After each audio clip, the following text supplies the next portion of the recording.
E aí, pessoal, boa noite, turma. Vão se chegando aí. Estamos aqui em mais uma live especial do INC. Essa é uma live mais do que especial, porque é live que a gente não faz só com uma profissional que a gente admira, mas faz também com uma amiga, uma pessoa que a gente aprendeu a conviver juntos, né? Que é Daniele Torres, a diretora da Companhia da Cultura e da Cultura e Mercado, duas instituições de excelência aí no que diz respeito à captação de recursos, à formulação de projetos, à realização de obras, não só de cinema, mas de toda a área cultural. E vai ser um papo delicioso que a gente vai ter com ela hoje. Muito obrigado a todo mundo que está assistindo a gente. Obrigado, Dani, de ter aceito o convite aí do INC. Tudo bem com você? Tudo jóia dentro do possível, né? A gente está aqui no meu universo particular, tá tudo bem. Obrigada pelo convite, uma delícia, com certeza. Imagina, uma honra, né? A gente acabou que até tinha que ter feito isso antes, mas o mundo das lives foram surgindo e a gente foi se acostumando com esse mundo das lives, né? Sem Então, dúvida. para o pessoal que não conhece tanto as nossas instituições, o INC e a Cultura e Mercado dividiram espaço por muitos anos, né? São empresas irmãs, parceiras, né? Parceiras. Assim como a gente é com o Stage Lab também, com o Estúdio La Luz, que são outras empresas que estão com a gente lá, o Vicente Negrão. Então, Legal. esse pool cultural é muito legal e faz com que a nossa escola de cinema respire ainda mais cultura, estando do lado de maneira tão privilegiada, de gente tão importante, tão significativa para a área cultural, quanto é a Dani. E Imagina, você é sim, não, imagina. com certeza que é. Mas Mas olha, é vai ser muito gostoso o espaço, esse partilhar, esse estar juntos, esses anos. Acho que foram de muito aprendizado mútuo, né? De muita troca. Isso é muito legal. sim, sim, não, é fantástico. Eu acho que o objetivo se cumpre totalmente, né? E aí eu acho que é legal, Dani, aproveitar a tua presença aqui para a gente conhecer um pouco da tua trajetória, mas também falar bastante aí do setor cultural como um todo, né? E principalmente da captação de recursos, que é uma dúvida que muita gente traz para o link, né? É uma coisa que, claro, quando você fala de cinema no Brasil, é impossível você não falar de captação. Então, a gente vai acabar entrando nesse assunto, mas antes disso, eu tenho uma pergunta. A Dani Torres, Daniele Torres, é museóloga, e eu queria perguntar para ela o que é um museólogo. Faz um museu, como que comem, O como que faz? vivem. Onde eles moram no museu? Tem uns que Brincadeira, fazem. né?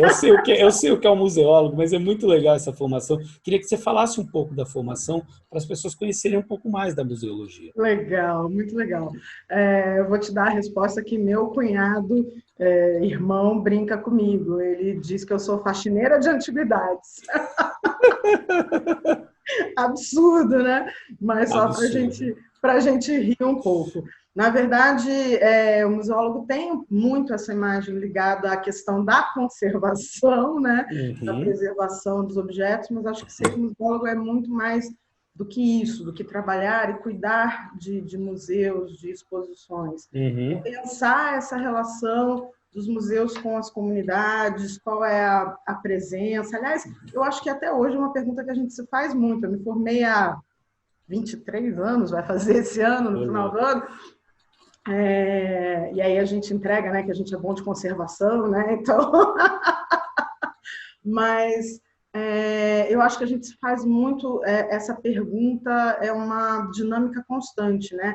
Qual é o papel dos museus na sociedade? E o museólogo é justamente essa pessoa que está ali em várias frentes, dentro e fora do museu às vezes, mas Uhum, geralmente dentro do museu, desde cuidar, pensar, pesquisar acervos, expor, né, da maneira, lógico, adequada, pensando sempre também na conservação, na preservação uhum, da história, da memória, mas eu gosto muito de uma alusão que quem fazia era um professor meu, que hoje é diretor do Museu da República, lá no Rio, que é o Mário Chagas. Ele sempre falava da coisa da flecha, né? uhum, Que a gente puxa para o passado para acertar o futuro, para chegar lá na frente. Essa imagem, para mim, ela é muito forte, sendo que, lógico, fazendo aí um parênteses, né? Museu não é só lugar de coisa velha, de passado. Os museus estão aí, Museu do Amanhã, né? Inclusive, com esse nome, que eu acho que é excelente.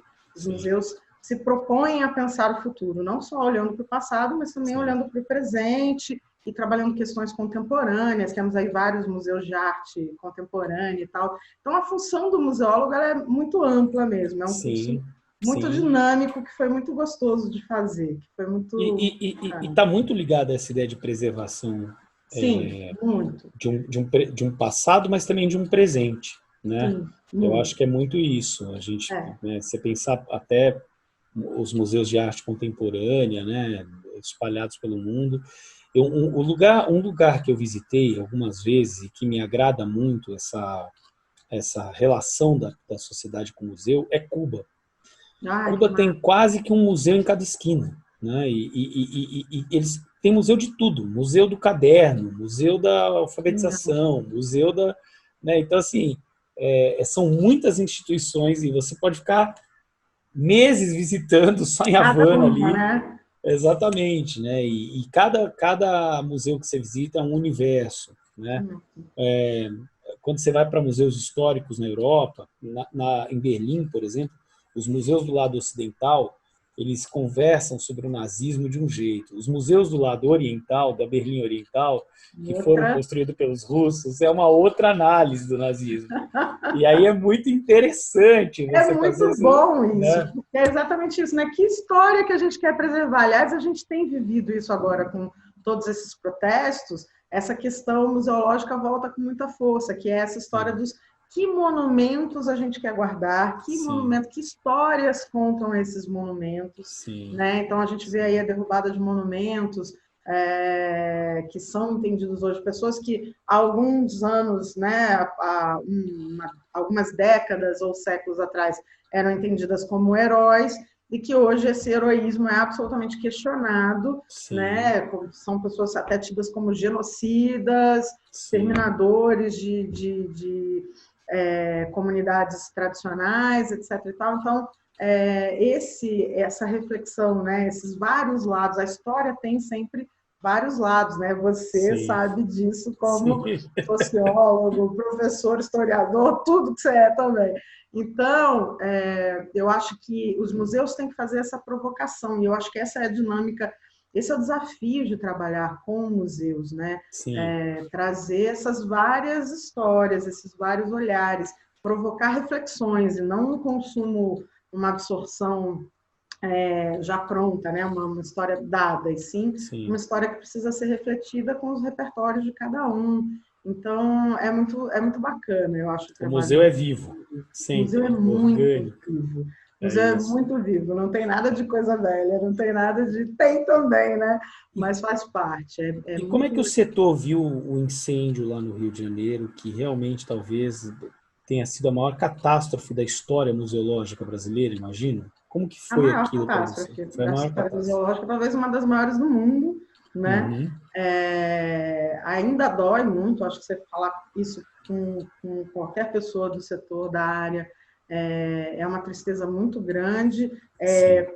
Para mim, pessoalmente, foi um momento extremamente difícil. Eu chorava como se fosse um parente muito próximo que tivesse falecido. Assim, foi enlouquecedor, porque foi o primeiro lugar onde eu montei uma exposição independente. Uau! E foi uma exposição que foi uma super vitória, porque era uma exposição de artes visuais. O tema da exposição é que combinava, tinha uma identidade com o museu, que é o Museu de História Natural. Ele não é um museu de arte. E foi talvez a única exposição até hoje feita no Museu de Artes Visuais, feita sobre o tema dos índios. E, enfim, eu conheci o museu na época ainda de estágio, de trabalhos de faculdade e tal, eu conheci o museu por dentro, né? Eu conheci a reserva técnica e tal, então eu sei que o que tinha ali de cestaria, de plumária, indígena, brasileira, não tem como, né? Não sobreviveu, realmente são coisas que foram perdidas e que você não tem em lugar nenhum do mundo, né? Então essa memória, né, de um passado tão importante para a gente se perdeu. Fora, claro, tudo aquilo que é super falado do mundo inteiro, múmias, né, coisas importantes, partes da história do mundo inteiro. Mas essa parte, por exemplo, é uma parte que realmente não tem como você resgatar. E foi muito difícil, realmente. Agora, é uma tragédia absolutamente anunciada, né? Desde essa época da faculdade, dos trabalhos, a gente sabia que o museu estava em condições muito precárias. Então, Ok. Todo mundo, então, no fim, todo mundo sabia, né? todo Bom, mundo tinha até um pedido para o governo, tinham né? vários pedidos, mas, enfim, eu acho que a gente foi muito passivo Tá.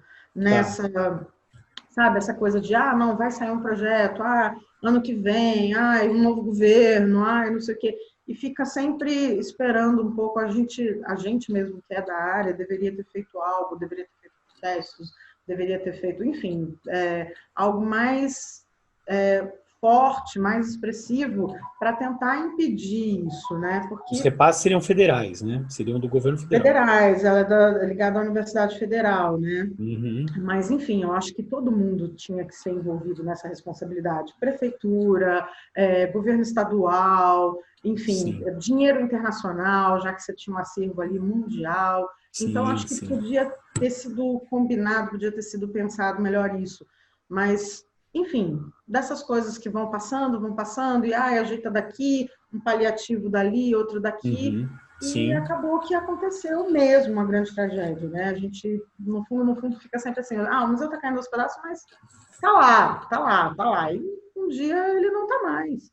Ele É. não tá mais e tudo aquilo que tinha dentro dele se perdeu de forma irreparável. Porque muita gente fala, não, o museu vai ser reconstruído, você pode reconstruir externamente a parte arquitetônica, mas você não consegue O acervo. restaurar um acervo de primária, um acervo de... Você tinha ali Ó, também não, pesquisas não, incríveis. não deixa de ser, porque nem dá para considerar uma tragédia, né? Dá para ser uma tragédia anunciada, tem um dolo eventual, tem uma responsabilidade eventual aí dos gestores como um todo, né? Talvez não Como um dos todo. gestores propriamente do museu, mas né, Dos tendo uma gestores visão. daquele momento, dos gestores anteriores. Eu Sim, até sim. acho que quem estava ali naquele momento tinha menos culpa, porque, inclusive, tinha acabado de conseguir um recurso. Eu era até uma das pessoas que estavam envolvidas na captação Uau. para o aniversário do museu, porque era o aniversário do museu, né? Foi exatamente nos 200 anos. Então, Uau. é uma loucura. Foi assim, estava É, muito perto do museu ganhar uma reforma muito bacana. e faz parte do genocídio da população indígena Sim, brasileira sim, a gente perder esse acervo, que provavelmente já foi conquistado de uma maneira, talvez, muito suspeita. Indiana Jonesesca, vamos É, colocar assim. a aquisição desse acervo é algo que Esses, eu não posso falar porque eu não sei de verdade, mas assim, vale a pesquisa, deve ser esses bem dias eu estava interessante. dando uma aula aqui no INC, né? E eu comentei do Indiana Jones. Eu falei, vocês já pararam para pensar que ele é o herói mais anti-herói possível, né? Porque ele tem uma namorada de 16 anos no primeiro filme, que ele abandona e que depois ele reencontra. Ele mata os nativos, ele rouba as coisas dos nativos para vender para os museus ingleses. Cara, tipo, Exatamente, é um ladrão, ele faz pilhagem, né? Ele é bem isso. para museu, para você aí, ó, para É, os museólogos. Vocês é. compram esse tipo de coisa. Vocês compram esse tipo de coisa que eu sei. Vai muito além do museólogo isso, é toda uma estrutura. O museólogo pega, conserva, cuida, pesquisa, conta, É informa, brincadeira, né, né? Tem expõe, uma, tem vai uma muito ampla além. discussão sobre, já inclusive uma discussão secular sobre as pilhagens que a Europa realizou para seus museus de obras de civilizações no neocolonialismo, né? Durante o período do neocolonialismo. Tem até pedidos formais de países para que devolvam as obras Tem, e recusas formais de museus famosos como o Louvre. exatamente, exatamente. E aqui Essas, não foi diferente, né? O acordo de Dom Pedro com Napoleão foi uma troca ali. Então, boa parte do acervo do Museu Nacional vem daí, né? As peças sim. mais antigas e essas egípcias, essas múmias, essas coisas todas, vem de Napoleão, né? Que todo mundo sabe que é esse Indiana Jones aí, né? Que loucura, né? Que loucura. E a própria preservação, né? Sei que o papo não é esse, mas só para a gente... A preservação no Brasil é uma coisa muito questionável, né? Eu me lembro que também no Rio, uma vez eu estava andando pelo centro do Rio, eu entrei numa catedral. Na época eu não sabia que era a catedral, a antiga catedral, né? E achei que era uma igreja muito abastada, tinha ali, né, tecidos e ouro, e tinha uma pia batismal toda de mármore. Só que só tinha um segurança dentro da igreja, porque a igreja não era nem mais usada, estava fechada e tal. E o segurança deixou eu entrar. E ele começou a bater na pia batismal. E ele falou, essa pia aqui, ó, Princesa Isabel foi batizada nela. Eu pensei, cara, só no Brasil, para você estar na Catedral Imperial, o segurança batendo com o cacetete numa pia batismal de 300 anos de mármore, entendeu? E assim, apesar de anedótico, é surreal. A gente ri, mas é muito trágico. E, na verdade, eu acho que isso tudo é até bacana mesmo da gente estar começando esse papo por aí, porque isso tudo reflete muito tudo que a gente está vivendo, Steven. O fato da gente não conhecer a nossa história impacta muito nesse presente que a gente está vivendo, nesse não entendimento desse momento, do não entendimento do que é uma democracia, do que é uma ditadura, né? A gente não fala muito da nossa história, a gente não conta bem essa nossa história, a gente não preserva bem essa nossa história. Então, eu acho que o Brasil, tudo bem, somos muito jovens também, a gente também tem que entender isso, mas a gente tem um repertório, um conhecimento, e a gente poderia estar muito melhor hoje se a gente tivesse cuidado melhor da nossa história, da conservação e principalmente da discussão, né? Da difusão dessa história com esse perfil reflexivo.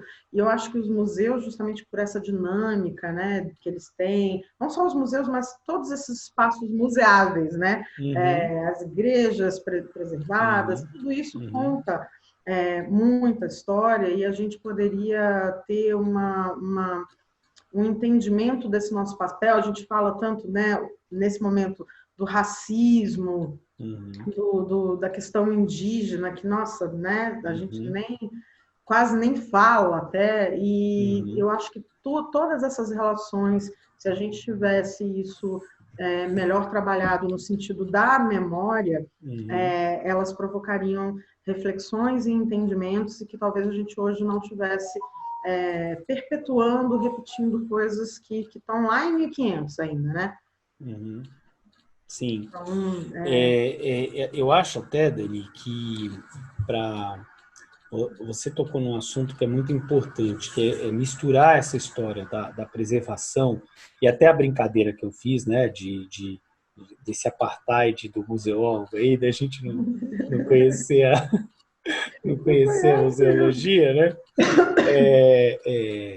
Tem muito a ver com a noção que a gente tem de democracia, porque a gente tem uma sociedade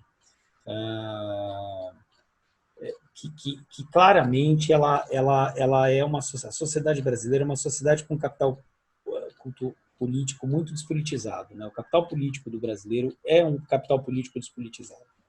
E essa despolitização ela vem da desigualdade, claro, todo mundo sabe disso, é histórico, mas ela também vem do fato de que a gente nunca soube preservar e valorizar a nossa cultura de uma maneira universal, holística. A gente faz isso, claro que faz, tem muitas histórias dos últimos 100 anos, né, para começar com a Semana da Arte 22, aí, de busca, de tentativa de preservação, mas é sempre uma militância, é sempre uma situação esporádica. Isso não é uma política social. Não. A gente não tem ali um movimento do Brasil de preservação da nossa cultura, e isso faz com que a gente tenha um problema crônico de identidade, que está diretamente ligado à nossa democracia.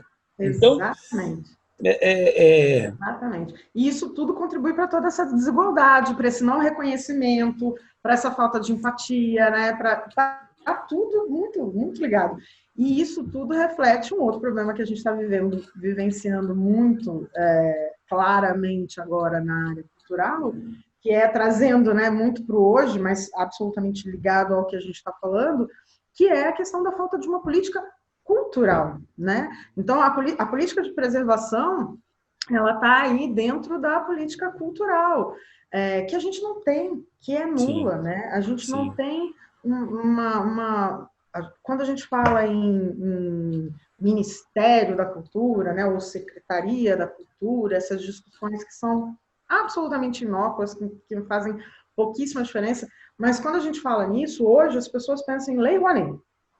Sim. A Lei Rouanet seria uma ferramenta, um pedacinho dentro de uma política cultural. Não existe. As pessoas estão vinculando investimento social privado com incentivo fiscal à política cultural. Não tem absolutamente nada a ver uma coisa com a outra. As coisas estão muito distantes. E essa política, esse incentivo, como o próprio nome diz, é um incentivo, ele poderia estar dentro de uma política. Ele não pode nunca, sozinho, querer abarcar e resolver o problema de falta de política cultural, né? E aí vai passar pela falta da preservação, pela questão do patrimônio, enfim, material e imaterial, né? Com muita clareza, né? Então, a gente não tem uma política cultural. Então, o pessoal a gente não tem um secretário, uma secretária de cultura. E isso é só um reflexo da falta de importância que se dá para o setor, né? Sim, sem dúvida. Eu me lembro que na época do governo Lula, eu fiz uma rápida pesquisa e, e era curioso que a gente só perdia para o Ministério da Pesca, Cultura, o Ministério da Cultura só perdia investimento para o Ministério da Pesca. Isso durante um governo progressista, né? Um governo liberal, E progressista, que era o que foi o governo... último que ainda tentou estabelecer uma política nacional, né, de cultura. A gente tinha um Plano Nacional de Cultura, foi a gestão do Gil, que foi bem bacana nesse sentido, né, de trazer a sociedade para uma discussão sobre políticas de cultura. Aí você tinha o Plano Nacional de Cultura que ia se refletir nos planos estaduais e municipais. Foi o último sopro de tentativa de uma política cultural que a gente teve. E o orçamento do Ministério teve a briga até, foi nessa época que teve toda uma campanha do setor pelo 1% para a cultura, lembra? Que, aliás, o Cultura e Mercado é parte importantíssima dessa história, né? O Cultura e Mercado fez muito parte dessa campanha, do 1% da cultura. A gente não chega a usar 1% para a cultura até hoje. Né? Na prática, né? No discurso existe a dotação orçamentária, mas é sempre contingenciado e a gente fica com 0 não sei o que por cento, que está sempre concorrendo, sabe com o quê? Com o meio ambiente. São os 2 menores orçamentos de todos os ministérios. Né? É terrível, é terrível. Eu não sei se a gente perde, eu sei que está ali, eu sei que está ali na concorrência bem próximo. Então, são os 2 menores orçamentos, são esses. Sim, é 1% significativo, do orçamento, né? 1% do orçamento vai para a cultura. Você veja só que loucura, né? E a gente nem consegue captar tudo, se a gente for parar para pensar, né? Na verdade, esse recurso ele tem ficado essencialmente na manutenção da própria estrutura do Ministério e em algumas coisas de patrimônio, algumas coisas muito emergenciais. Então, na verdade, esse menos de 1% é um recurso que não chega efetivamente. É por isso que não tem fomento, não tem difusão, não tem formação, não tem nada, porque não tem dinheiro para fazer. Né? Então, só estruturalmente já é uma loucura o que isso consome. Né? Então, você não tem dinheiro para aplicar, para investir em fomentar a cultura. É uma loucura. E essa situação do Ministério da Cultura não existir mais, né? Praticamente agora a gente tá na pasta do turismo, né? Como que é isso, Dani? Como é que você vê essa situação? Ela é permanente? Eu acho tão porque o Ministério foi criado pelo Vargas, né? E foi destituído pelo Bolsonaro. É isso. Ele já teve destituições anteriores, né? Eu acho que ele é mais recente que isso, se não me engano. Eu agora esqueci, mas eu acho que ele é mais recente. E ele é muito recente. E aí, o que acontece? Já foi destituído antes, já voltou. Eu acho que, na verdade, ele até poderia ser uma secretaria. Eu acho que não é o mais grave. Eu acho que tem uma questão de representação, de simbologia, que, lógico, ser um ministério traz uma importância, um status, uma afirmação, que eu acho que é significativa se a gente fala de um setor que gera quase 4%, 3 e pouco por cento do PIB. Né? Então, a gente está falando de um setor que leva menos de 1% e que gera, mesmo assim, 3, quase 4%. Então, eu acho que é significativo ter um ministério. Mas ele poderia, a exemplo de muitos outros lugares do mundo, ele poderia ser uma secretaria, ele poderia ser parte de um outro ministério, dividir, né? Como já foi também, Ministério da Educação e Cultura, etc. e tal.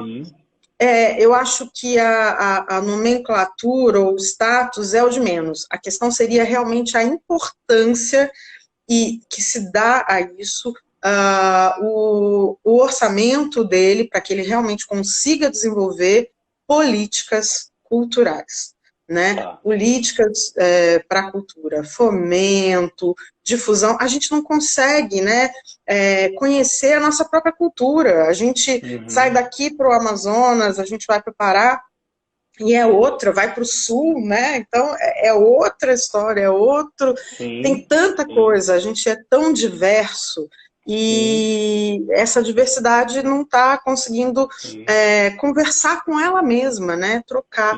E a cultura é fundamental também, e hoje tem se batido muito nessa tecla, que eu acho que dentro do nosso cenário neoliberal e tal, é o que se consegue fazer de argumentação para uma defesa da cultura.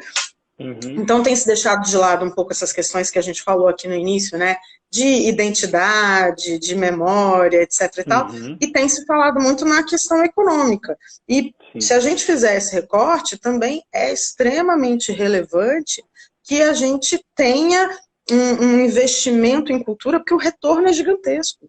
Né? O retorno, então, a cultura fomenta turismo, a cultura gera comércio, a cultura gera negócios, a cultura, e nesse sentido até que a gente falou antes da identidade, se a gente olhar para o cinema, já que, né, a gente está falando aqui o Instituto de Cinema, com o Instituto de Cinema, se a gente olhar para o cinema, o que o cinema fez com os Estados Unidos, né, e que não foi por acaso, era uma política, era intencional, era proposital, todo o investimento que foi feito em cinema é um grande responsável também pela importância, pela economia dos Estados Unidos, né, pelo o American Way of Life, né, que se propagou, todo mundo desejando consumir os produtos americanos.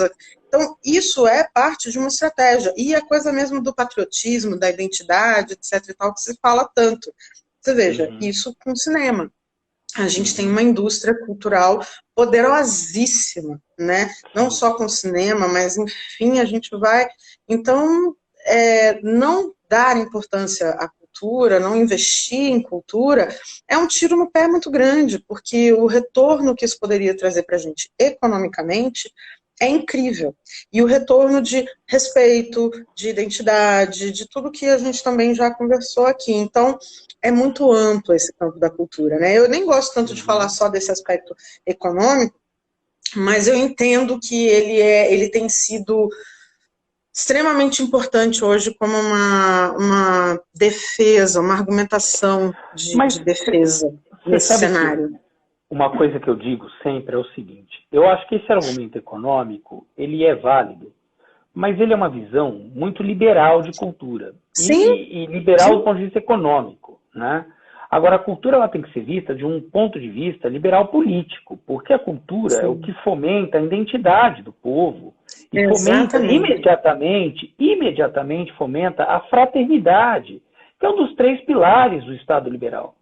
Então, qualquer indivíduo que trabalhe com cultura no Brasil está invariavelmente militando pela fraternidade, está invariavelmente militando por uma sociedade mais equânime inclusive que se Uma reconhece sociedade mais. que se reconheça nas suas diferenças, né? Que era o que a gente estava falando.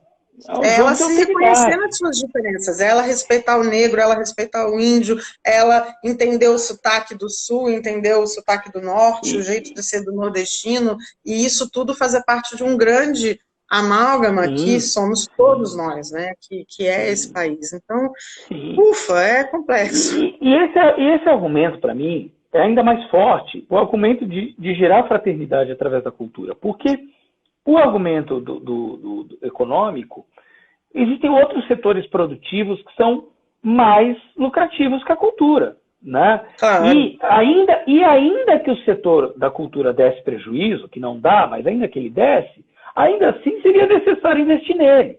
Então eu não gosto desse argumento liberal por causa disso. Mas é um argumento que se popularizou na internet, né? Por fazer uma discussão filosófica também. Na verdade, eu acho que vem desde o Sérgio Saleitão como ministro, né? Eu acho que ele entendeu esse viés aí como um argumento que colou, foi a recuperação aí do ministério, né? Primeiro o Calero, depois o Sérgio Saleitão, e aí isso colou. Tipo, não podemos acabar com a cultura porque gera emprego, gera dinheiro, gera investimento.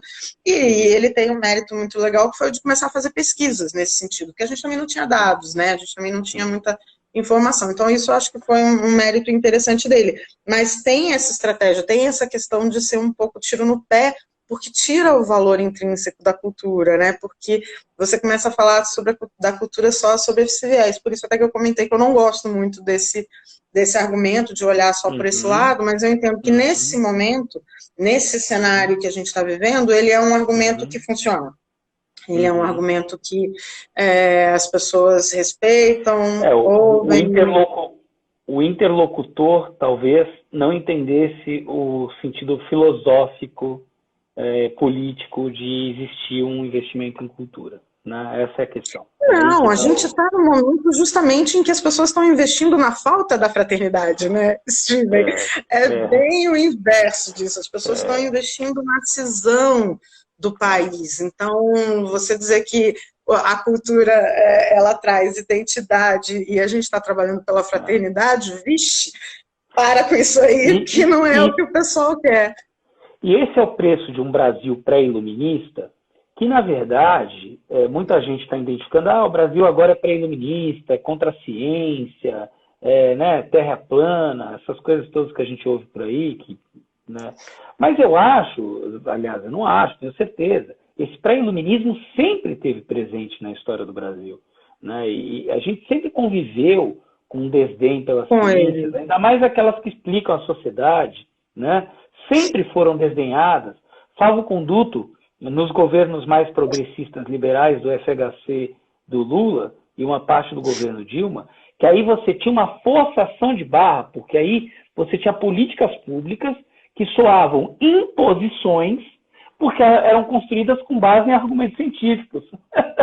Sim, e aí, sim. Cara, e aí tinha toda aquela coisa, né, da dureza, da imposição da política pública. Eu achava surreal, cara, aquilo estava respaldado por um monte de pesquisas, né, mas parecia imposição, né? Então, assim, isso já era o Brasil pré-iluminista reagindo.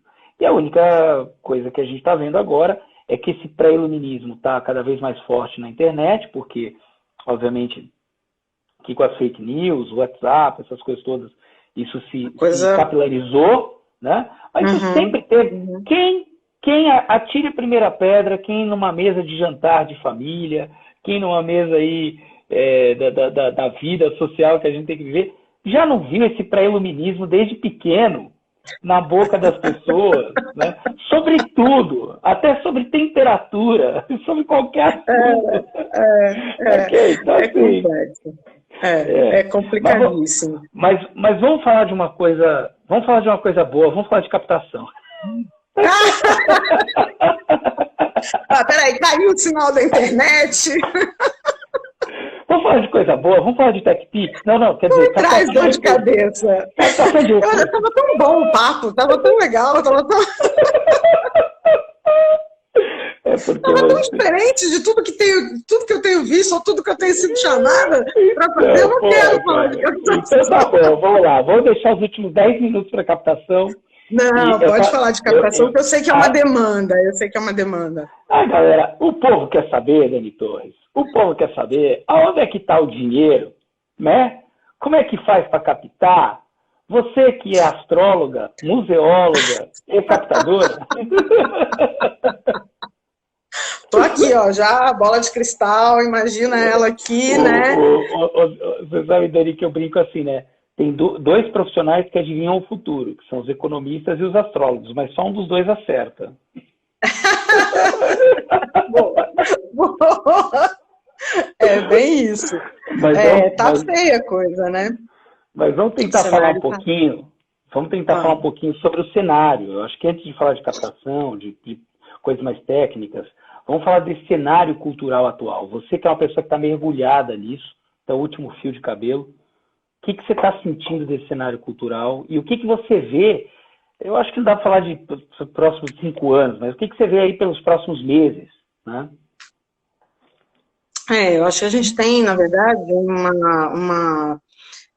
um cenário que vem num crescendo de crise, né? Então, a gente já vinha numa crise, a gente já vinha mergulhado numa crise, cai ministro, volta ministro, fecha ministério, abre ministério, não tem dinheiro, acaba Rouanet, volta Rouanet, Rouanet é o demo, é o cão chupando manga, não é. Então, assim, a gente já vinha num cenário de crise, de turbulência e de muita falta de recurso, né? Como eu falei, a gente não tem um investimento direto em cultura, a gente jogou tudo isso muito para a iniciativa privada, para justamente, e aí vem a importância da captação de recursos, né? E aí o cenário que eu vejo, e aí quando a pandemia chega, a coisa se agrava, porque aí as próprias instituições, as pequenas e médias produtoras, se veem numa situação muito difícil, um risco iminente de fechamento. A gente tem produtores correndo atrás do auxílio emergencial e, pior, não conseguindo, né? Porque não tem dinheiro, ninguém tinha uma reserva, né, na área cultural, os pequenos, os médios, essa galera não tem uma reserva, né? Então, é aquela coisa, o pessoal que eu brinco muito, falava, né, agora já nem tem graça mais, que é a turma que vende almoço para pagar a janta, né? E é literalmente isso. Acho que quem nunca passou por isso não tem muita ideia do que é essa piadinha que de engraçado não tem nada. Mas é isso, é uma pessoa que vive ali com o dinheiro muito contadinho, é o dinheiro do amanhã, fica, né, quando ganha um pouquinho mais, beleza, 2 meses, consigo fazer um pouquinho mais de planejamento e para esticar, mas não tem salário, não tem plano de saúde, não tem, enfim, é uma total falta de estrutura mesmo. E aí a pandemia obriga todo mundo a fechar, a parar os projetos, a parar, né, você tem teatro, cinema, tudo fechado, projetos que acontecem em escolas, etc. e tal. Então você tem um caos realmente estabelecido na área. Então, como vai ser? E a previsão, como a coisa não melhora, né, a gente não tem uma perspectiva de melhoria, a gente ainda está vivendo o isolamento e, muito provavelmente, a área cultural vai ser a última a voltar, né, a liberação para aglomerações, né, para eventos, etc., deve ser um dos últimos itens que vai ser retomado. A gente tem um cenário muito devastador mesmo, de fechamento, de quebras, né, de falências, de pessoas em situação muito vulnerável, né, e você não tem não está chegando nenhum tipo de assistência e nenhum tipo de solução. As soluções estão sendo as soluções criativas, como nós somos da área criativa, como, né, nós somos muito inovadores, a gente está criando coisas novas, fazendo coisas online, mas nem tudo dá para ser online, nem tudo funciona online, nem todo mundo tem recursos também para fazer online, o online tem as suas limitações técnicas, tem as suas limitações de alcance, nem todo mundo acessa, então não dá para imaginar isso como um cenário fácil de ser resolvido, Sim, e sim. que até a própria ajuda, né, todas as ajudas prometidas não estão chegando. Não tem empréstimo, ninguém conseguiu os tais empréstimos prometidos. Empréstimo, aí não estou nem falando de doação. O INC não conseguiu, a gente tentou. A gente também não. Cultura Mercado também não, a gente não tá. A gente também não. Conheço vários, pequenos, médios e até os mais grandinhos. Ninguém conseguiu. O faturamento da escola caiu 80%. E a gente, eu nem fiz essa conta percentual, melhor não saber. Não olhei a planilha, não. Mas sabe o que eu acho, Dani? É isso. Como eu falei já na nossa conversa, trabalhar com arte, Damaso, é triste mesmo. Mas trabalhar com arte é militar. Quem trabalha com arte, como você, como eu, e como muita gente que está ouvindo a gente aqui, sabe que a gente tem que militar, a gente tem que acreditar, a gente tem que encontrar soluções criativas e tem que tentar sair do outro lado, que é uma frase que eu uso muito porque eu sou produtor. E eu falo, a gente tem que sair do outro lado. Tem que sair do outro lado, E você sabe que eu acho que é isso que me dá esperanças e a certeza de que a gente vai sobreviver, porque a gente sempre sobreviveu assim, né? A gente sempre sobreviveu num cenário muito caótico, com muita falta de recurso, e eu acho que a gente, e como eu disse, as soluções estão vindo da própria área cultural. Você tem um fundo lá como Marlene Collet, né? Você ter pessoas da própria área cultural, do próprio setor, organizando, fazendo vaquinhas, fazendo doações, organizando doações de cesta básica a dinheiro mesmo, né? Porque as pessoas precisam de dinheiro também para pagar. Para as pessoas comerem. Para comer, para pagar o seu aluguel ali. Tem coisas que, né, você não vai pagar com cesta básica. Musicistas maravilhosos, maquiadores, pessoas que técnicos, né, em geral. Técnicos que viviam da dinâmica, né, do setor funcionando. A dinâmica do mercado. As pessoas vão encontrar recursos como agora, né? Exatamente. Miriam, a gente tem que ter esperança, sem dúvida, porque minha mãe Ai, que legal! Dona Miriam! A gente tem que ter esperança, a gente tem que acreditar, porque não tem uma outra forma de fazer. E arte. A família está toda aí. Ai, que legal, que legal! Pô, que pena que não viram inteiro, já viu um monte. A Vânia, minha irmã, já viu um monte. A turma tá toda aí. Eu tenho meus fãs em casa, né? É isso que faz a gente seguir também, muito. Mas é isso, Steve. Eu acho que a gente, minha irmã, tá vendo? A gente tem uma resiliência e uma força no setor cultural. Sim. A gente sempre fez com muita dificuldade. Então, esse momento, ele vai passar também. De algum jeito, ele vai passar. Vai ser difícil? Tá sendo muito difícil? Tá. Mas a gente está conseguindo... Quer dizer, não vou dizer que a gente está conseguindo ainda, mas eu acho que a gente está... Tem uma coisa bonita que eu estou vendo, que é uma união no setor. O setor sempre foi muito desunido, né? A gente sempre reclamou muito e questionou muito essa desunião. O pessoal do teatro não anda com o pessoal da música, ou não junta com não sei o quê, né? Da TV, com o do cinema. Tinha umas separações assim meio bestas. E de uns anos para cá, não só na pandemia, mas já antes, com toda essa crise política em cima da área cultural, as fake news, essa coisa toda, eu comecei a ver esse movimento do setor se organizar, sabe? Então, a turma do teatro dando braço para o do cinema, dando braço para o da música, dando braço para da memória, e a galera se unindo também nos seus nichos, né? As associações de classes e tal, mas criando entidades, fóruns, apartidários, até sem CNPJ nenhum, sem nenhuma formalização, mas se organizando em grupos que começam a fazer pressão, que começam a também colocar, divulgar, fazer campanhas, né, e combater as fake news, e fazer pressão com os deputados, com os senadores, né, entrar nesse corpo a corpo pela cultura como um todo. Então, eu acho que isso pode ser algo que está sendo fortalecido agora na pandemia, né? A Karen aí confirmando, TV e cinema, exatamente. A turma está se juntando de uma maneira geral. E eu acho que se isso se ampliar, e eu acho que esse pode ser um legado muito positivo da companhia, da pandemia, né? Eu acho que isso pode ser um legado muito positivo da pandemia, que é realmente essa união dar uma solidificada, sabe? Sim, E aí concordo. a gente conseguir passar por tempestades com mais tranquilidade, pelas próximas tempestades, né? Sem dúvida nenhuma. E eu concordo com Carol, você, acho que o setor está só tem mais... amigo aqui. Confraria, é uma confraria. É uma confraria, uma delícia. A gente está notando realmente que também o setor está se politizando mais, né? A consciência política é despolitizada. Você sabe, quando eu vim da educação para a arte, que não faz muito tempo, você conhece a minha história, sabe que isso não tem nenhuma década, em que eu larguei uma e fui totalmente para outra, eu achei que eu ia encontrar um universo mais politizado do que eu encontrei. A arte também tem muito desse capital político despolitizado, e o que é muito triste para a arte, porque ela depende muito mais das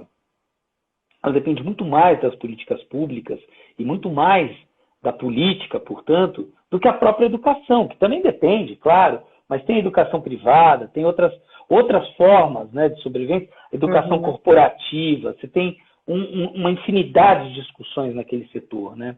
E aqui a gente ainda tinha, né, pelo menos uma certa despolitização. Então, acho que essa união e a catalisação que a pandemia gera no setor é a grande vitória que o setor tem. Quer dizer, um setor mais unido e mais politizado, um setor que teve que acordar, né?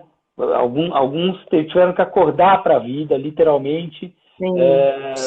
E isso certamente é algo que vai ajudar muito a cultura nos próximos anos. E as pessoas estão começando a entender essa importância de brigar por políticas públicas de cultura, né? Falar em política cultural era uma coisa meio, nossa, mas políticas, a palavra política é muito forte, ela causa muita confusão, né? Tudo que a gente faz é político, mas as pessoas não entendem isso, elas pensam em política partidária, né? E aí tinha ainda muito esse medo, essa coisa de, né, não quero me envolver com política, né? E quando as pessoas estão agora começando a perceber a importância de uma política pública, elas estão começando a entender essa diferença, né? E uma outra coisa muito importante, um ponto que você tocou, falando dessa coisa com a educação, né? A educação, ela é defendida pela sociedade, ela é entendida como uma prioridade. A cultura não. A cultura, ela é sempre confundida com o entretenimento, ela está muito longe no entendimento da sociedade de uma maneira geral, ela está muito longe desse sentido todo que a gente falou no início do papo, né? Então, quando você pega, num momento como esse, da pandemia, que as pessoas começam a entender o valor da cultura, né? Elas começam a entender o quanto a cultura é importante na vida delas e o quanto a cultura se reflete numa gama gigantesca de coisas e o quanto cultura não é um show de uma banda famosa bombando ou de uma grande cantora, não, tem um cara pequenininho, tem o técnico, né? Aí ela começa a entender essa cadeia produtiva da cultura, né? Olha, tem um monte de fornecedor, tem gente que é do direito e trabalha com cultura, tem gente que é contador e trabalha com cultura, olha só, a cultura gera esse monte de emprego. Então, eu acho que a pandemia também pode trazer um pouco mais essa defesa da sociedade em relação à importância da cultura, um pouco de entendimento e de defesa, de trazer a sociedade um pouco mais para o nosso lado. Eu acho que é um momento que a gente pode aproveitar um pouco, tentar aproveitar. Talvez uma classe mais esclarecida que ignorava a cultura, mas eu acho que, assim, como você falou, o próprio acesso à internet é parco no Brasil. Esses dados do marketing, que vão dar conta de celular, que não tem nem sequer plano, né, são planos pré-pagos, etc., às vezes vem com esses números, 120 milhões. Pô, cara, tu não sabe nem falar de analfabetismo no Brasil. Você está falando de números que nem competem, porque uma pessoa para mexer no celular ela precisa de alfabetização. Já tem uma contradição aí no número que você está apresentando. Então,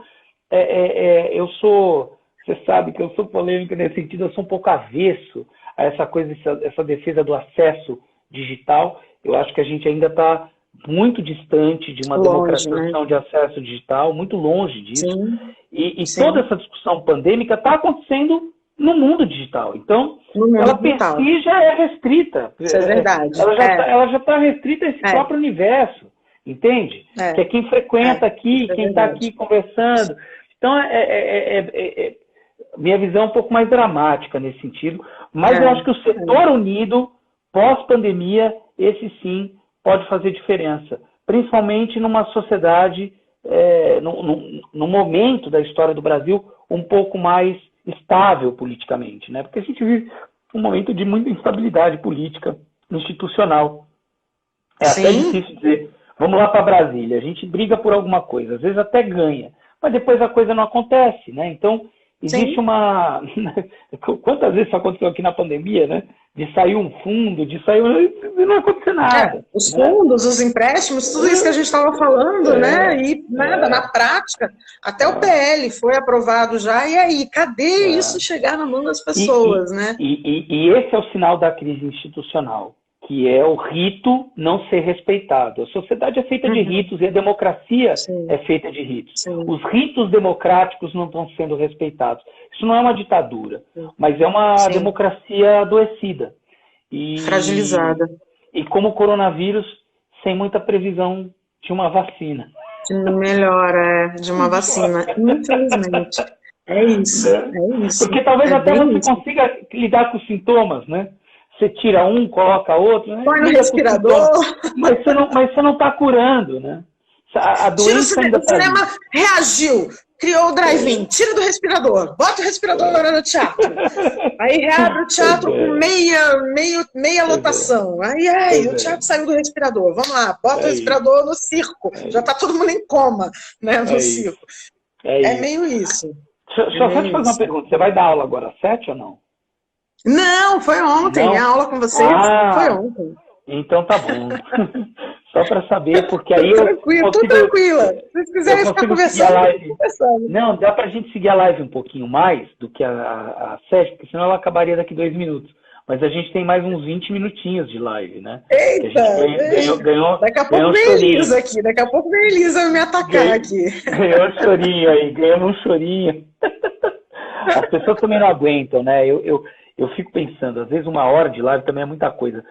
As pessoas não aguentam, é muita informação, muita gente falando. É muita informação. E tem muitas lives durante o dia, né? Hoje eu já participei de uma, eu já assisti uma, que até falava sobre a questão dos museus, né? Com o Grácio, o Piquet, o Saron. Eu já fiz reunião online, então a gente tá nesse mundo virtual o dia inteiro também, olhando nessa caixinha que tem uma hora que você quer. Quero mesmo brincar de panelinha com a minha filha. E, aliás, falando disso, né, eu acho que também a gente tem sempre... Eu tenho 2 coisas que eu alerto as pessoas que isso é legal da gente comentar, que eu queria saber o que você acha. Primeiro que as pessoas falam da internet como se a internet fosse um outro lugar.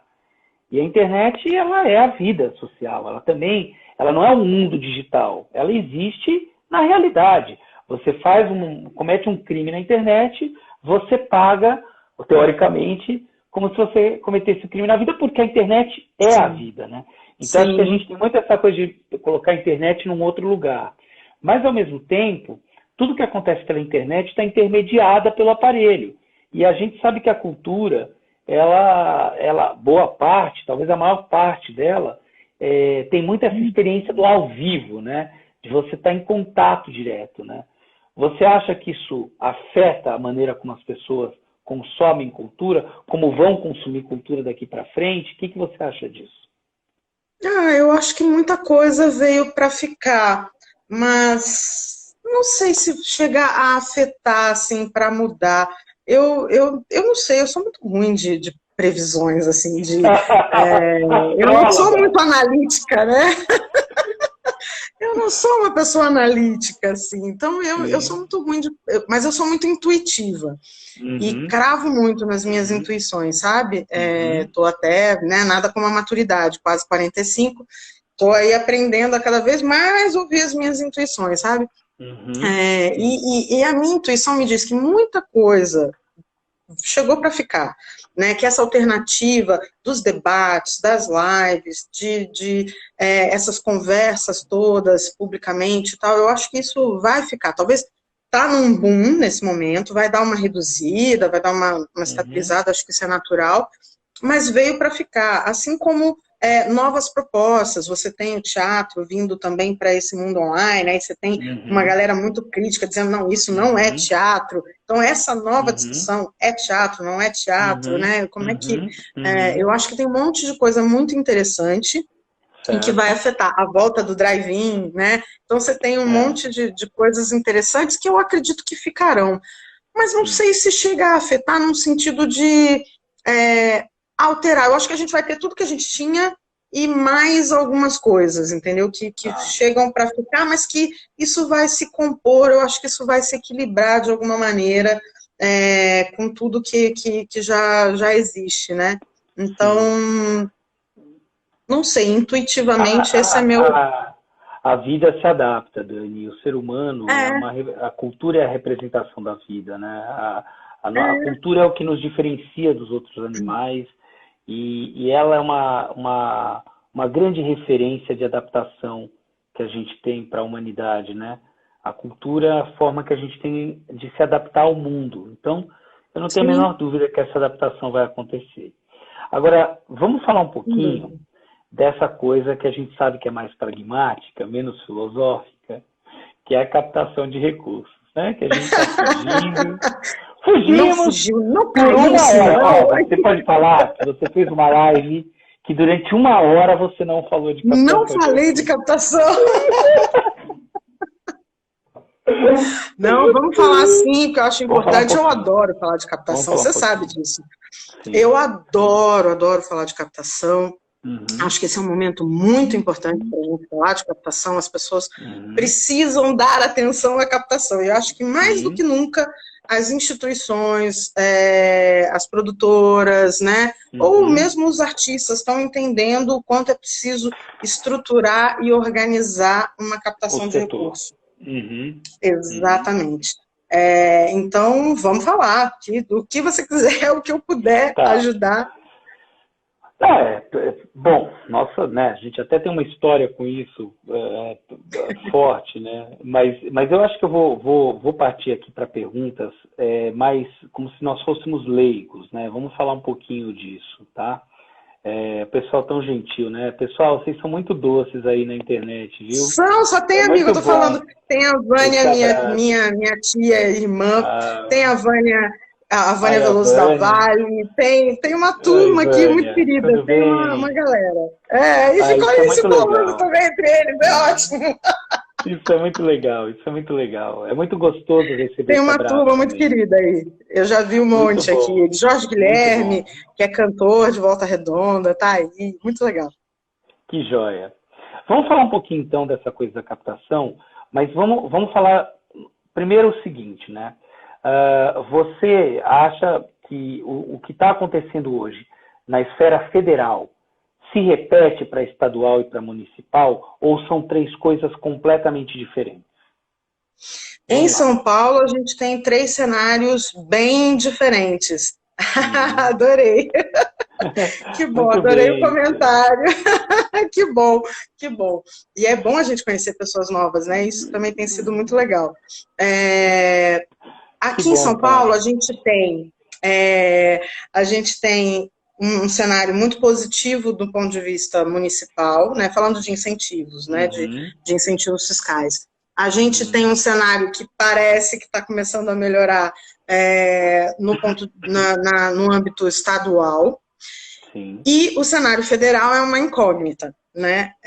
Porque, na verdade, o que acontece? Quando a gente fala de incentivo fiscal, a gente está falando de isenção de imposto. Então, dependendo desse imposto, ele pode ser extremamente impactado pela questão da pandemia mesmo, né?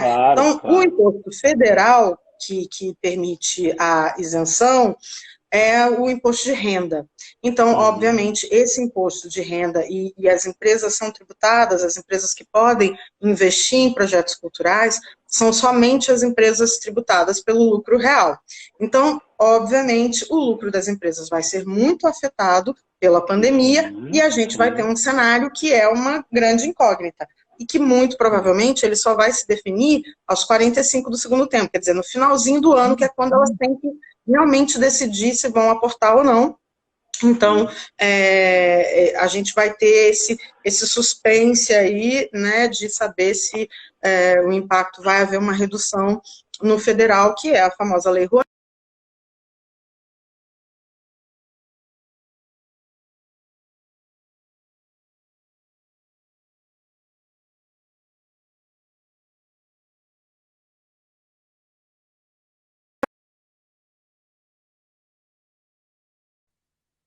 Ih, até o Tio Laerte, olha que legal. Voltou? Voltei? Estou aqui? Estamos todo mundo aqui. Tudo bem? Voltou. Vamos lá. Então, beleza. Segue vá. Então, eu ia falar do cenário estadual. Até o tio tá aí, ó.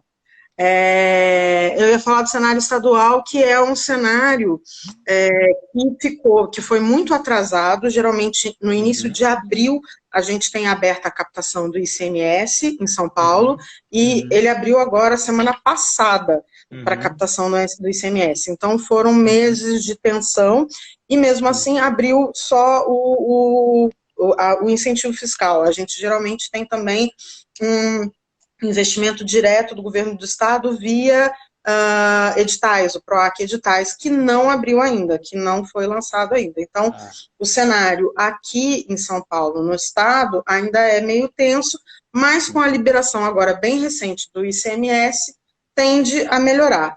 E o município é que o PROMAC saiu na frente, o PROMAC não só a gente tem a lei municipal, que aí a gente está falando de ISS e IPTU, então as pessoas físicas também podem colaborar com o seu IPTU, ter uma redução de 20%, pegar 20% do seu IPTU e investir num projeto cultural. Olha que legal. E o PROMAC tem um trabalho também de investir mais nos projetos de periferia, né, tem mais uma isenção maior para quem sai aqui do grande eixo. Então, tem coisas super interessantes, e aí, quando eles viram, com o cenário da pandemia, eles estenderam o prazo, inclusive para inscrição de projetos. Pena que o valor ainda é muito pequeno, a gente está falando de 30 milhões só para todo o município de São Paulo. Então, a tendência também é que esse recurso seja captado muito rapidamente e se esgote em breve. Mas é um cenário um pouco mais positivo, e muito positivo perto de outros municípios, né? A gente tem muitos municípios com problemas, mas também temos muitos municípios, eu tenho acompanhado o cenário de uma maneira geral, né? E você tem prefeituras fazendo trabalhos incríveis, fazendo editais emergenciais, né? Buscando justamente apoiar os artistas, os técnicos nesse momento. Então, também tem iniciativas muito positivas, muito bacanas. Que legal, Dani. Quer dizer, então, num certo sentido, para São Paulo, né, porque isso é muito importante, cada estado tem sua realidade, cada município tem sua realidade. Para São Paulo, tanto na esfera municipal quanto na esfera estadual, as notícias não são tão ruins.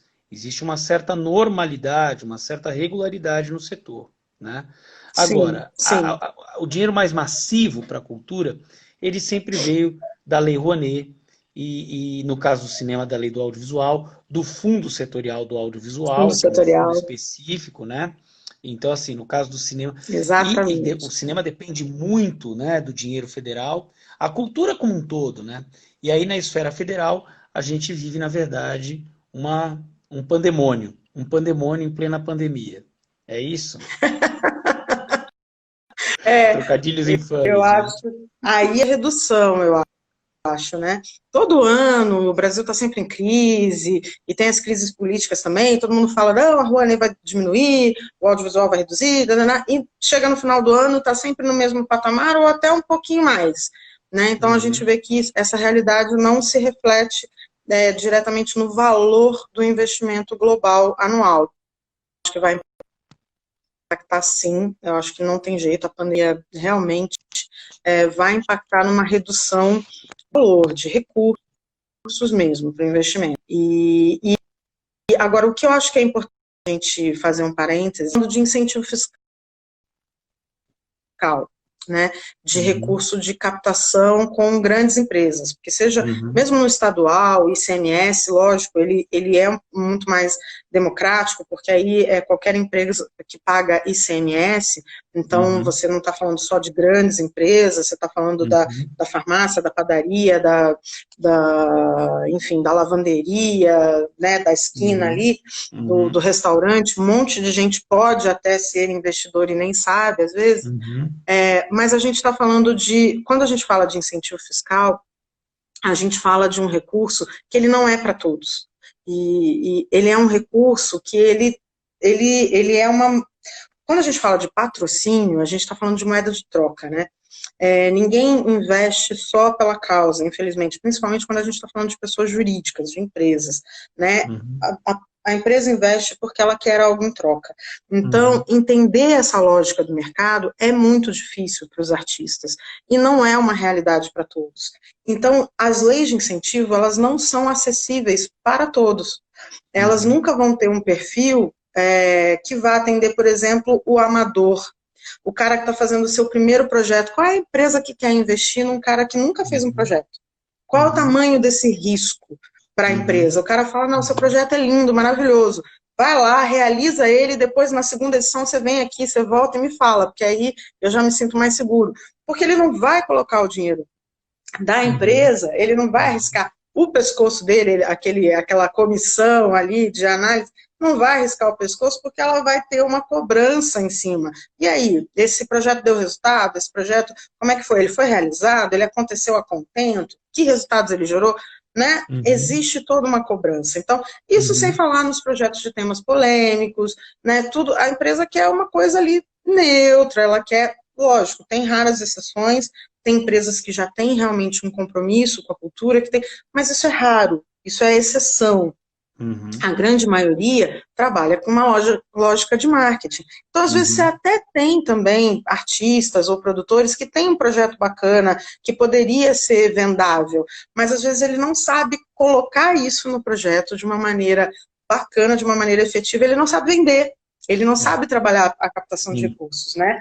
E esse ponto, esse parêntesesão, era importante porque é justamente isso, esse é o momento de olhar para a diversificação de fontes. Ninguém pode depender só de incentivo fiscal. O incentivo fiscal, ele não pode ser a única política, né? Bota aspas nisso. Ele não é uma política, né, de investimento em cultura. Ele é uma ferramenta, né, dentro de uma política que deveria existir. Então, ele nunca vai abraçar, infelizmente, o novo, o inovador. A Vânia está aqui perguntando, mas de provocação. Ela sabe que para a gente fazer, por exemplo, o projeto do Lord Philip, um projeto lindo, depois entrem no Instagram,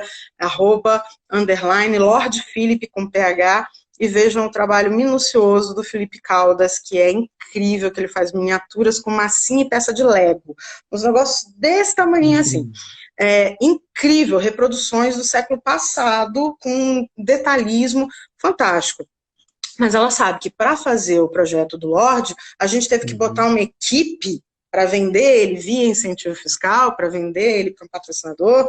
A gente teve que botar uma equipe, a Kátia Canton como curadora, a Flávia Sakai como a designer, um monte de gente com uma super experiência, porque aí ele é novo, o artista ele está sendo lançado, mas tem uma estrutura por trás, a Companhia da Cultura como proponente, né, como captadora e como realizadora, né? Então você tem, que é uma empresa com 20 anos, então você tem uma estrutura por trás, que aí a empresa olha e tal, o artista é novo, ok, é até legal fazer um lançamento, olha que bacana, né, estou trazendo, né, inclusive uma parceria com o Congresso Internacional Mundial de Arquitetos, que é parceiro desse, porque ele reproduz a arquitetura do Rio de Janeiro e tal, então assim, olha quanta chancela a gente precisou dar no projeto, que deveria, por si só, receber todos os incentivos, todos os estímulos, né?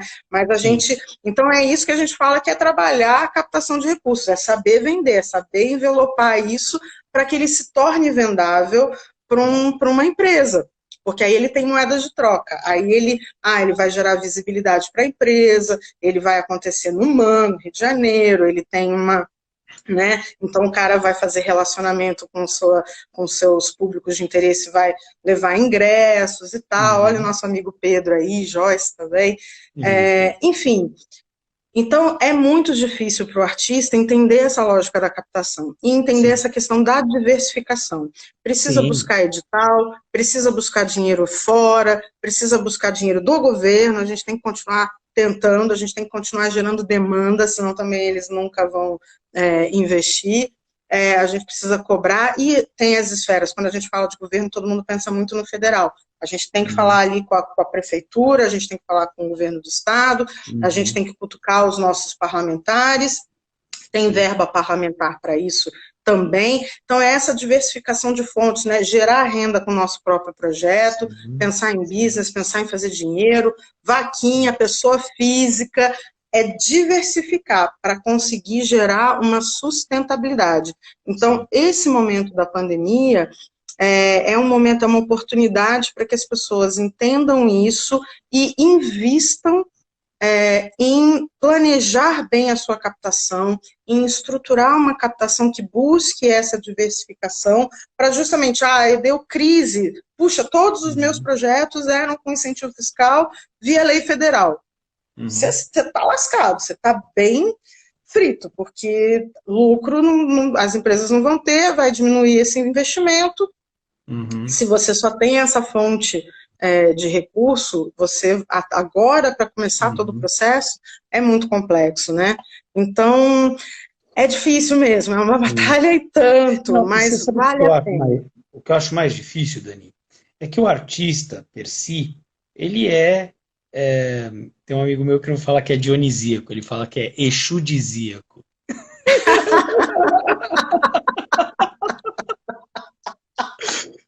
Adorei. O artista é exudisíaco, entendeu? O negócio do cara é o caos. Ele está criando, né? Eu que fico bem nesse meio do caminho, entre alguém que trabalha ali com arte e alguém que tem que produzir, tem que comandar a escola, comandar a empresa, né? Cara, isso é um caos, porque uma coisa é essa ordem matemática, e essa coisa caótica, dionisíaca, da onde vem, né, a arte, a criatividade, ela emana desse lugar caótico também, né, desses sentimentos, essa visceralidade. Então, eu acho que o mais difícil para o artista é uma imposição material de que ele precisa ser apolíneo, ele precisa ser racional, né? Cabeça de planilha, para que a obra dele aconteça. É uma necessidade, não dá para se negar, né? Eu vou até buscar esse apoio, né? Buscar a parceria. Hoje você já tem essa área, né, de captação mais profissionalizada, está melhorando aos poucos, né? Desculpa te interromper. Você acha que a área se profissionalizou a partir de quando? Aí vem o legado positivo da Rouanet. Ela se profissionaliza a partir da Rouanet. Na verdade, ela começa a existir, de verdade. Na verdade, assim, na área de saúde, na área de educação, né, na área social, a captação é bem antiga.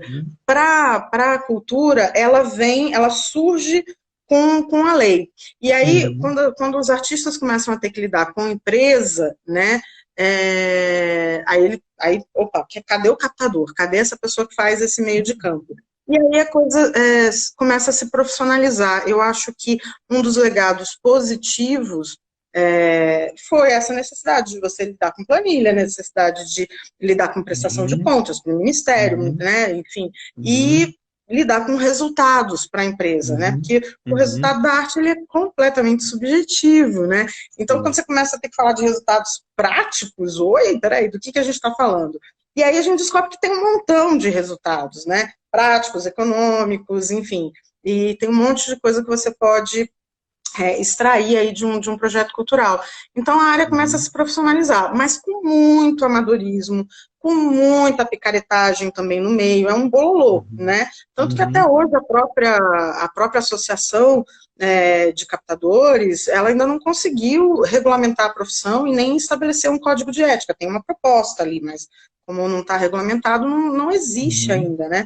Essa profissão, ela não está regulamentada como profissão. Então, eu acho que ela nos últimos anos vem crescendo, vem melhorando, vem ficando cada vez mais sério.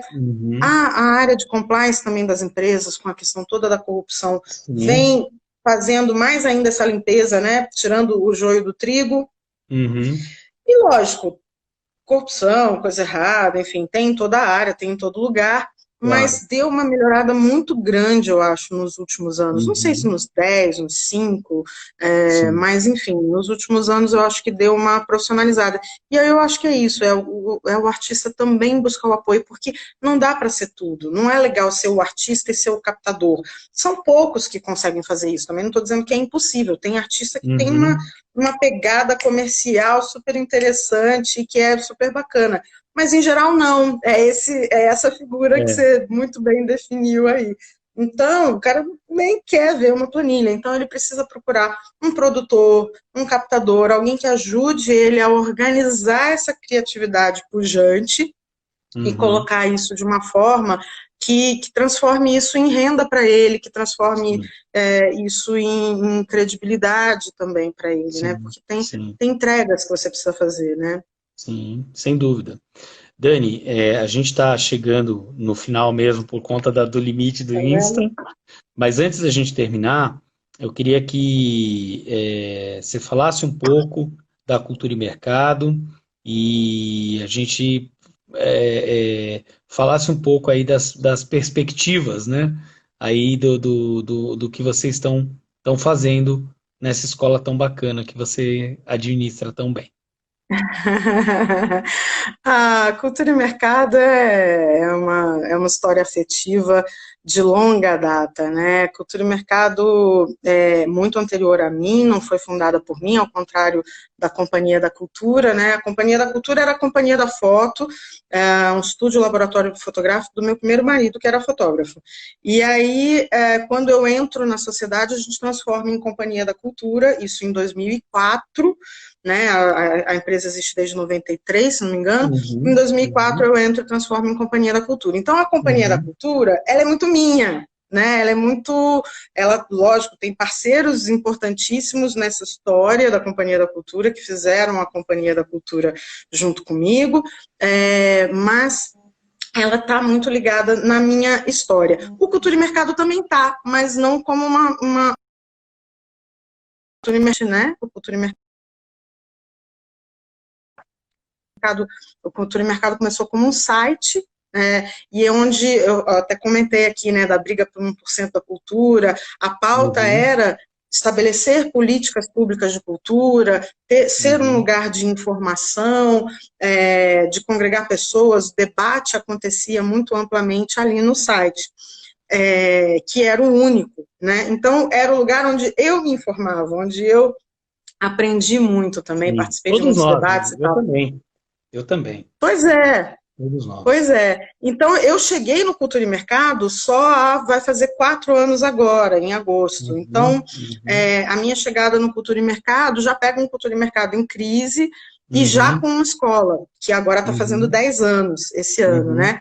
E, lógico, que para a gente foi muito terrível. A gente já vinha num cenário muito ruim, de decrescente, né, por conta de toda essa crise, o número de alunos já tinha caído bastante, então a gente vinha ali, levando a coisa ali, estamos no azul, estamos no vermelho, estamos no azul, estamos no vermelho. E com a pandemia, a gente foi forçado a migrar para o mundo online, fizemos isso um pouco devagar, porque a gente preza muito a qualidade, mas eu acho que a gente está conseguindo dar conta, tá ficando uma coisa legal, a gente tem tido ótimos retornos dos nossos alunos, e isso era uma demanda, porque a maioria dos nossos cursos, já existia uma demanda muito grande por eles fora de São Paulo. Então, tem esse lado positivo. Na verdade, a gente foi meio que forçado na marra a atender uma demanda de quem não conseguia vir para os cursos presenciais, né? E há uma demanda muito grande fora de São Paulo por esse conhecimento, né? Então, está funcionando, está indo aos pouquinhos, a gente está aí suando para se manter de pé. Muito provavelmente o nosso destino do segundo semestre, talvez ano que vem, será ser online e ser itinerante, né? Talvez, muito provavelmente. E a gente está com esse cenário de reconstrução mesmo. É um momento delicado, mas eu sou muito positiva e sou muito teimosa também, né? Então, estamos aí, estamos... Eu também sou teimoso. Na briga, né? Sou teimoso em puxar Dani Torres para o abraço. Vem dar um abraço, Dani. Dá um abraço. Aqui, querido. Papo maravilhoso. Acho que a gente tem que fazer muitas outras vezes, que a gente se dá bem junto aqui no virtual. Não só no virtual, né? Não só no virtual, mas eu achei que a gente ficou meio influencer juntos, entendeu? E é um prazer enorme ter te conhecido na vida, o INC estar perto de vocês, ter existido junto, ter aprendido tanto junto, aprender muita coisa a gente ainda vai fazer e aprender juntos. E a gente tem muito a agradecer, a gente tem muito a caminhar junto, e a gente tem muito a agradecer essa história recente do Cultura e Mercado. Tem muita coisa boa vinda do Instituto do Cinema, da parceria não só com o Espaço, com você, com os nossos parceiros, né, com o State, com o Vicente Bruno, mas você muito especialmente. Aliás, você não nos deixou desistir algumas vezes, né? Isso eu não posso deixar de agradecer.